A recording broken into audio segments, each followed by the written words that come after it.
Before you try यहाँलाई स्वागत छ। जेनरली हामी नेपालीहरूको कन्सेप्टमा चाहिँ नुडल्स भन्ने बित्तिकै एकदम ब्याड अनहेल्दी भन्ने चाहिँ एउटा कन्सेप्ट छ हैन।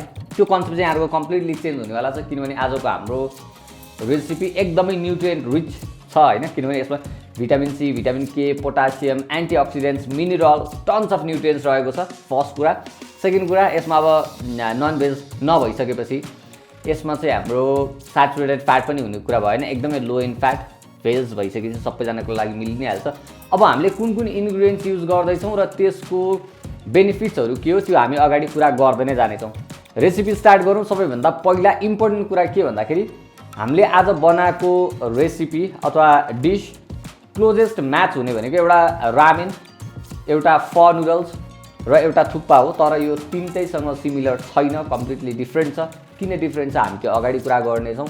सबैभन्दा सुरुमा हामीले भेजिटेबल्सहरू लिएको छौँ। हामीले प्रिपेयर गर्दाखेरि तीनटा पार्ट हुन्छ। एउटा ब्रथ भनेको यसको सुप बनाउनु पर्यो, सेकेन्डमा हामीले यसको टपिङ प्रिपेयर गर्छौँ, लास्टमा टपिङ गर्नको लागि हाम्रो नुडल्स त भइहाल्यो।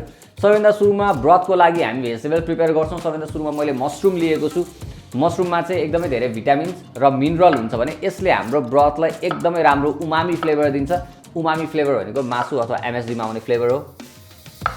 यसले एकदमै मिठो टेस्ट आउँछ, यो चाहिँ मिस नगर्नु होला।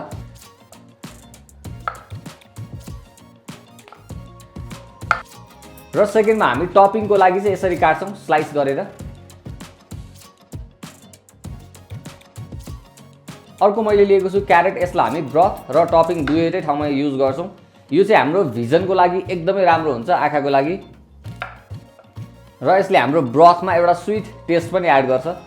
इम्पोर्टेन्ट कुरा के हो भने हामीले भेजिटेबल्सहरू प्रिपेयर गर्दा पहिला टपिङको लागि प्रिपेयर गर्ने, राम्रो राम्रो पिसहरू छुट्याउने, अनि जति पनि रहेको अनि त्यसपछि त्यो डाँठहरू यताउता चाहिँ हामीले त्यस्तो अथवा चाहिँ बाहिरको जुन राम्रो नदेखिने पार्ट्सहरूलाई हामी सबै ब्रथमा युज गर्न सक्छौँ। फर इक्जाम्पल पहिला सुरु हामी यसलाई जुलियन कटमा काट्छौँ। यो चाहिँ हाम्रो टपिङको लागि हामीले युज गर्छौँ भने यसबाट बाँकी रहेको यो साइडको पार्ट्सहरू छ यसलाई चाहिँ हामीले ब्रथमा युज गर्न सक्छौँ।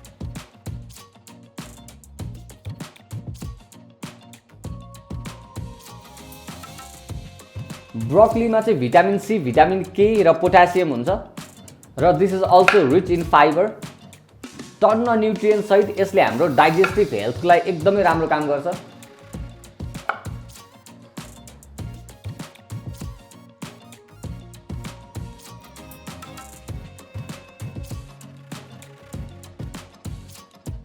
यसको चाहिँ माथिको फुललाई हामी टपिङमा युज गर्छौँ भने यसको स्टेम अथवा यो डाँठलाई हामी ब्रथमा युज गर्छौँ।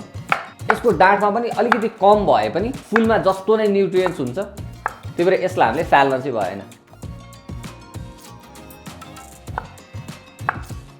त्यसपछि हामीले लिएको छौँ गोलभेडा। यसले चाहिँ हाम्रो क्यारेट र प्याजले दिने स्विटनेसलाई यसले ब्यालेन्स गर्न हेल्प गर्छ किनभने अलिकति सावर टेस्ट हुन्छ। यहाँहरूले गोलभेडा यहाँहरूलाई कुनै पनि वेबाट सुटेबल छैन भने स्किप गर्न सक्नुहुन्छ। सिर्फ गोलभेडा चाहिँ हाम्रो यो स्विटनेसलाई ब्यालेन्स गर्नुको लागि मात्रै हो।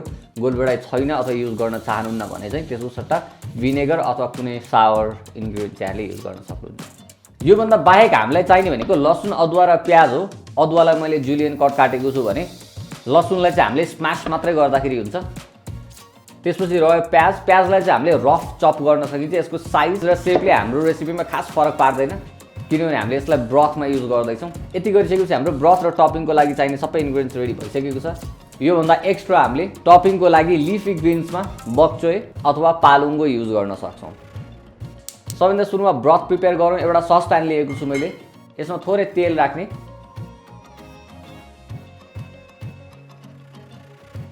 र सुरुमा लसुन अदुवालाई मजाले भुट्ने र यसैमा हामी प्याज पनि राखिदिएर यसलाई 2-3 मिनट हाई फ्लेममा मजाले फ्राई गर्छौँ।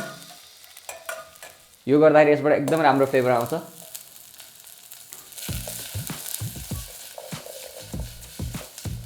त्यसपछि यसमा हामीले प्रिपेयर गरेको सब भेजिटेबल्सहरू राखिदिन्छौँ जसमा रहेको छ ब्रोकली, मसरुम, क्यारेट र टमेटो।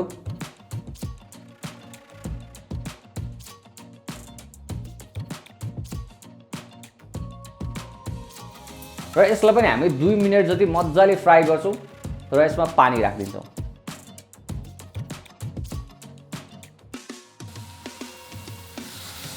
अब यहाँनिर इम्पोर्टेन्ट कुरा के भने यहाँले थोरै भेजिस धेरै पानी लिनुभयो भने यसको सुपको फ्लेभर राम्रो आउँदैन। त्यही भएर यहाँले कतिजनाको लागि बनाउँदै हुनुहुन्छ त्यो अनुसार भेजिस नै त्यति प्रिपेयर गर्नुभयो भने एकदमै राम्रो फ्लेभर आउँछ। बिफोर यु ट्राईमा पब्लिस हुने हरेक भिडियोहरुमा यहाँहरुले ट्विस्ट भेट्नुहुनेछ र यहाँहरुले नयाँ इन्फर्मेसन पाउन सक्नुहुनेछ। यहाँहरु कुकिङ र किचनमा इन्ट्रेस्टेड हुनुहुन्छ भने बिफोर यु ट्राईलाई सब्स्क्राइब गर्नु होला।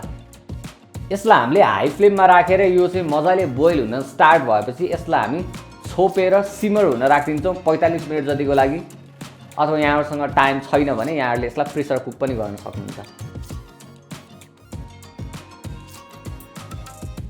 मैले अर्को एउटा ससप्यानमा पानी तताउन बसालेको छु। पानी बोइल भइसकेपछि यसमा हामी ब्रोकली र क्यारेट राखिदिन्छौँ। यसलाई हामीले 2 मिनेट भन्दा बढी बोइल गर्न जरुरी छैन। यहाँले देख्न सक्नुहुन्छ यसको एकदमै भाइब्रेन्ट कलर एकदमै राम्रो आएको छ। अब हामी प्रिपेयर गर्दैछौँ नुडल्स। हामीले चाहिँ फ्रेश नुडल्स लिएको छौँ। यहाँले प्याकेटको नुडल्स लिन सक्नुहुन्छ। अब यहाँले अझै हेल्दी खान चाहनुहुन्छ भने यहाँले एग नुडल्स पनि लिन सक्नुहुन्छ। यसलाई पनि हामीले बोइल गर्नुपर्ने हुन्छ, तर फ्रेश नुडल्समा यहाँले याद गर्नुपर्ने कुरा भने यसलाई 2-3 मिनेट भन्दा बढी यसलाई पनि बोइल गर्नु पर्दैन। अफ व्हाइट होस् अथवा एकदमै लाइट येलो कलर आओस् भनेर मैले थोरै बेसार युज गरेको छु। यति गरिसकेपछि हाम्रो नुडल्स पनि रेडी, टपिङको लागि भेजिटेबल्स पनि रेडी र हाम्रो ब्रथ पनि रेडी भइसकेको छ। ब्रथको लास्टमा हामी राखिदिन्छौँ टेस्ट अनुसार सल्ट, पेपर र 2 टेबलस्पुन सोया सस। अप्सनली यहाँहरुले एमएसजी पनि युज गर्न सक्नुहुनेछ। बाइ द वे एमएसजी हाम्रो हेल्थको लागि नराम्रो होइन। मैले हरेक भिडियोमा भन्ने गर्छु, हरेक चोटि कमेन्ट आइरहेको हुन्छ, त्यो चाहिँ यहाँले रिसर्च गर्नु होला। यो चाहिँ टोफु हो। यसलाई हामीले सोया सस, सल्ट र जिन्जर गार्लिक पेस्ट हालेर हामीले यसलाई 15 मिनेट जति म्यारिनेट गरेको छौँ। यो चाहिँ हामीले टपिङमा युज गर्दैछौँ। यहाँले पनिर पनि युज गर्न सक्नुहुन्छ। इनिशियली हामीले पनि पनिर नै युज गर्दै थियौँ, तर हाम्रो फुल रेसिपीमा एउटा हामीले पनिर मात्रै युज नगर्दाखेरि यो भेगन फ्रेन्डली पनि हुने भयो। त्यही भएर हामीले एउटा नयाँ स्टाइल हुन्छ, प्रोटिनको सोर्स पनि हुन्छ भनेर हामीले चाहिँ टोफु युज गर्दैछौँ। यसलाई चाहिँ हामीले यसरी स्लाइस गरेर यसलाई हामीले फ्राई गर्छौँ। यहाँले यसलाई डाइस पनि गर्न सक्नुहुनेछ। यसरी गर्दाखेरि चाहिँ हाम्रो हेर्दाखेरि पनि अलिकति अपिलिङ देखिन्छ। एउटा प्यानमा थोरै तेल राखेर हामी यसलाई वान साइड फ्राई गर्छौँ र गोल्डन भइसकेपछि फ्लिप गरेर अर्को साइड पनि फ्राई गरिदिन्छौँ। अब यही प्यानमा हामीले अघि प्रिपेयर गरेको मसरुम पनि फ्राई गरिदिन्छौँ। मैले अघि नै भनेको जस्तै यहाँले सब भेजिटेबल्सहरूलाई स्टिम गर्न सक्नुहुनेछ। अब यहाँहरू हेल्थ कन्सियस हुनुहुन्छ भने सबै स्टिम गर्नुहोस्। यहाँहरू टेस्ट यहाँहरूलाई राम्रो चाहिन्छ भने यहाँले फ्राई गर्न सक्नुहुन्छ। यसलाई फ्राई गर्दाखेरि थोरै नुन पनि राखिदिउँ।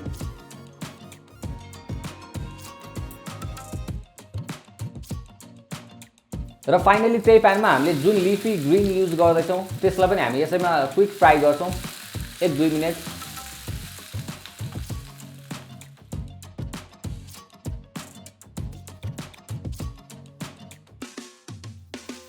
हाम्रो ब्रथ, टपिङ र नुडल्स सबै कुरा रेडी भइसकेको छ। अब हामी यसलाई सर्भ गर्दैछौँ। त्योभन्दा अगाडि हाम्रो यो रामेन किन होइन भन्ने कुरा गरौँ। रामेन किन होइन भन्दाखेरि ट्रेडिसनली रामेन चिकन अथवा पोर्क अथवा फ्याटी मिट र बोनहरू बनेको हुन्छ। भेजिटेरियन हुने बित्तिकै यसलाई रामेन भन्न नमिल्ने हो र भन्ने चाहिँ होइन। फेरि रामेनको ब्रथ भनेको एकदमै फ्लेभर रिच हुन्छ र एकदमै फ्याटी हुन्छ। अर्को मेन इम्पोर्टेन्ट कुरा भनेको ट्रेडिसनली रामेन भनेको व्हिट फ्लावर बन्छ। जब हामीले यो चाहिँ मैदाको नुडल्स युज गर्दैछौँ। सेकेन्ड कुरा भनेको अल्कालाइन वाटरबाट बनेको हुन्छ। अल्कालाइन वाटर भनेको सोडा अथवा कुनै इन्ग्रिडियन्ट्स युज गरेर। अभियसली हाम्रो फ्युचरमा आउँदैछ नुडल्सको रेसिपी पनि हामीले घरैमा कसरी बनाउन सकिन्छ हेल्दी वेमा भनेर होइन, त्यो कुरा पनि आउँदैछ। अनि अर्को कुरा भनेको रामेनमा चाहिँ नि मिसो भन्ने युज हुन्छ। मिसो भनेको चाहिँ फर्मेन्टेड सोयाबिन पेस्ट होइन। त्यो कुराहरूले गर्दाखेरि यसलाई हामीले रामेन भन्नु मिलेन। सेकेन्ड कुरा किन होइन भन्दाखेरि फमा चाहिँ युज हुने इन्ग्रिडियन्ट्स एकदमै डिस्टिङ्क्ट यसको फ्लेभर केबाट आउँछ भन्दाखेरि मसलाहरूबाट स्टार्निस, कार्डमम, सुकमेल होइन, दालचिनीहरू यस्तो जति पनि हुन्छ सबैको एकदमै डिस्टिङ्क्ट हाम्रो स्पाइसेसहरूको त्यसमा फ्लेभर आउँछ भने। सेकेन्ड कुरा भनेको यसमा हामीले अनियन, अदुवा र प्याज युज गर्दाखेरि चाहिँ त्यसलाई चार गरेर भनेको डढाएर अनि त्यसपछि त्यसलाई ब्रथमा युज गरिन्छ होइन। अनि त्यसपछि अर्को इम्पोर्टेन्ट कुरा भनेको फमा चाहिँ राइस नुडल्स युज हुन्छ।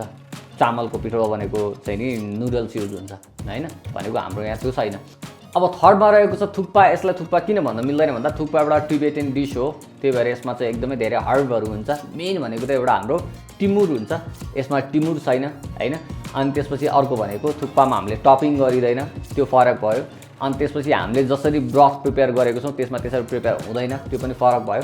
अब यहाँलाई लाग्ला यति सानो कुरा नमिल्दैमा यति क्लोज भएर पनि त्यो होइन भन्न मिल्छ र भने जस्तो लाग्ला। फ्याक्ट के हो भने यहाँहरू जब नुडल्सको दुनियाँमा जम्प गरेर सर्च गर्न थाल्नुहुन्छ त्यसपछि तपाईँलाई थाहा हुन्छ सयौं 200-300 वटा कन्ट्रीहरूमा कन्ट्री पिछेको एउटा नुडल्स अलगै भइहाल्यो। त्यहाँ भित्रको पनि यसको भेरिएसन्स गर्दाखेरि तपाईले 200-400 वटा भन्दा बढी त नुडल्सकै रेसिपी पाउनुहुन्छ। फरक के त भन्दाखेरि सानो थोरै इन्ग्रेडियन्ट्स सानो कुकिङ मेथडले गर्दाखेरि यो डिस्टिङ्क्ट हुने हो। त्यही भएर आज हामीले प्रिपेयर गरेको नुडल्स एकदमै डिफरेन्ट र एकदमै हेल्दी छ। अब यसलाई सर्भ गरौँ।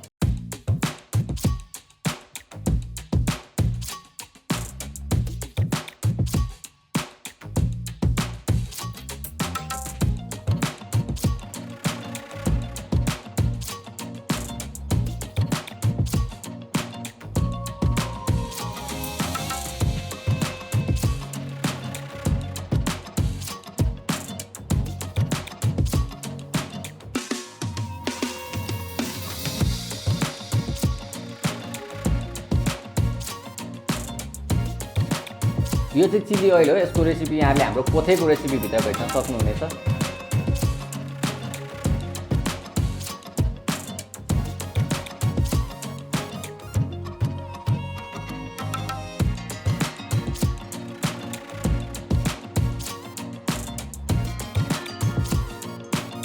बिफोर यु ट्राईमा पब्लिस हुने हरेक भिडियोहरुमा यहाँले स्लाइड ट्विस्ट र इम्पोर्टेन्ट एउटा नयाँ इन्फर्मेसनहरु थाहा पाउन सक्नुहुनेछ। यहाँहरु कुकिङ र किचनमा इन्ट्रेस्टेड हुनुहुन्छ भने हाम्रो च्यानलभित्र यहाँले यस्तो थुप्रै रेसिपीहरु भेट्न सक्नुहुनेछ। यहाँले कुनै रेसिपीहरु ट्राई गरेर फेल हुनुभएको थियो भने पनि त्यो रेसिपी हाम्रो हेर्नु भयो भने यहाँले किन त्यो रेसिपीमा फेल हुनुभयो, यहाँले के मिस्टेक गर्नुभएको रहेछ भन्ने कुरा यहाँले क्लियर हुन सक्नुहुनेछ। यहाँले यो रेसिपी पनि पक्कै ट्राई गर्नु होला। जाडोमा मिठो पनि हुन्छ र यसले न्यानो पनि गर्छ। यहाँहरु कुकिङ र किचनमा इन्ट्रेस्टेड हुनुहुन्छ भने बिफोर यु ट्राईलाई सब्स्क्राइब गर्नु होला। Stay connected.